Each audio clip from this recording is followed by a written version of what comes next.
হঠাৎ দেখলাম তাপস আর নানক দুজন খুব তৎপর হয়ে গেলেন।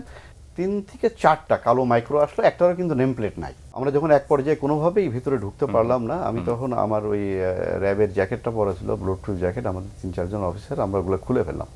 খুলে আমরা একটু সাইডে রেখে দিয়ে আমাদের অস্ত্রপাতিগুলো আমরা নিচে কয়েকজনের কাছে রাখলাম, যে ইমার্জেন্সি লাগলে ইউজ করব। খুব কাছাকাছি 10-12 গজের ভিতরে রাস্তার পাশে আপনার ওই এক সাইডে ওদেরকে কাভার করে রেখে আমি গেটের কাছে চলে গেলাম। হঠাৎ খেয়াল করলাম যে মির্জা আজম আর আপনার মির্জা আজম তো ভিতরে ঢুকলেন, আর ম্যাডাম ওইদিকে ঢুকলো। ওরা বের হয়ে আসার পরে ঘটলো এই ঘটনাটা, আপনার ওনারা বের হয়ে আসার পরে হঠাৎ দেখলাম তাপস আর নানক দুজন খুব তৎপর হয়ে গেলেন। 3 থেকে 4টা কালো মাইক্রো আসলো, একটারও কিন্তু নেম প্লেট নাই। ওই যে একদম ব্র্যান্ড নিউ কালো মাইক্রো, আপনার গ্লাসগুলো আপনার ডার্ক, এবং ওগুলোর পিছনে আপনার সব নতুন যে আপনার কার সেন্টারগুলোতে লেখা থাকে না, যে তাদের মনে হয় ইয়ের একটা শপের মনে হয় একটা নাম্বার থাকে, ওই নাম্বারটা তো সেটাও দেখলাম নাই। হ্যাঁ, কোনো কিছুই নাই। আপনার আসলো, এসে ভিতরে ঢুকতেছে। তো ভিতরে ঢুকলো, তখন তো বিজিবি ছেলেরাই কিন্তু তখন 25 তারিখের ঘটনা এটা, 25 তারিখের ঘটনা এটা আপনার। তো ওরা ভিতরে ঢুকতে দিল, তারা বুঝলাম যে এদের সাথে তার আন্ডারস্ট্যান্ডিং আছে।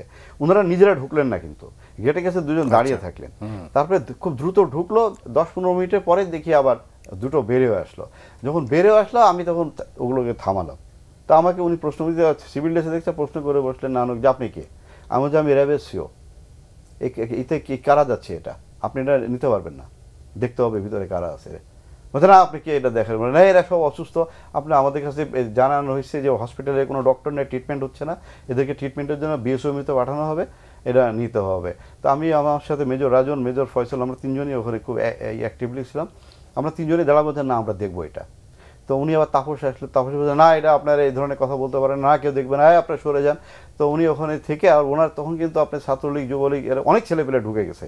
আমরা নিজেরাও সিভিল ড্রেসে বারবার তর্ক বিতর্ক করতে করতে একটা গাড়ি বের করে নিয়ে চলে গেল আপনার। এরপর দ্বিতীয়টা সে গাড়ি আটকানো, দ্বিতীয়টা ওইভাবে আপনার আমাদের সাথে তর্ক বিতর্ক করতে করতে ড্রাইভার একটু সুযোগ পারলো, টান নিয়ে চলে গেল। বেশ আধা ঘন্টা পরে দেখি আবার আসলো গাড়ি দুটো, এসে আবার ঢুকলো। আবার দুইবার আপনার মিনিমাম চারটা দুটো করে 2-4 বার এই কাজ করলো।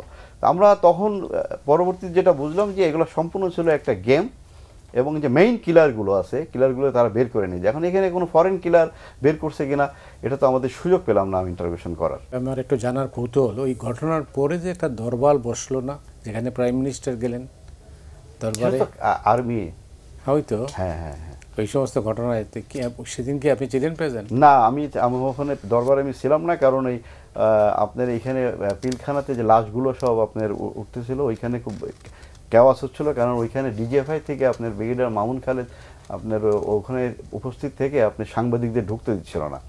তো এটা নিয়ে কিন্তু আমার সাথে ওনার বাদানুবাদ হয় এখানে। পরে আমি ওনাকে বাধ্য করি ওখান স্থান ছেড়ে চলে যেতে, এবং ওই 4 নম্বর গেটে আমি আমার পার্সোনাল গাড়ি পাঠিয়ে আমি অনেকগুলো সাংবাদিককে তুলে নিয়ে আসি, কারণ তারা চাচ্ছিল যেন এটা সংবাদ মাধ্যমে না যায় যে এখানে লাশ এত সব পাওয়া গেছে। তো ওটা কিন্তু যে কারণে আমি থাকতে পারিনি, আমি দরবার হলে যাচ্ছিলাম মানে প্রাইম মিনিস্টারের ইয়েতে, তখন আমার একটা ফোন দিল যে স্যার লাশ সন্ধান পাওয়া গেছে, আপনাকে আসতে হবে, এখানে অনেক সমস্যা হচ্ছে, কেউ কেউ এটা বাধা দিচ্ছে, কোনো সাংবাদিক বা ছবি তুলতে দিচ্ছে না।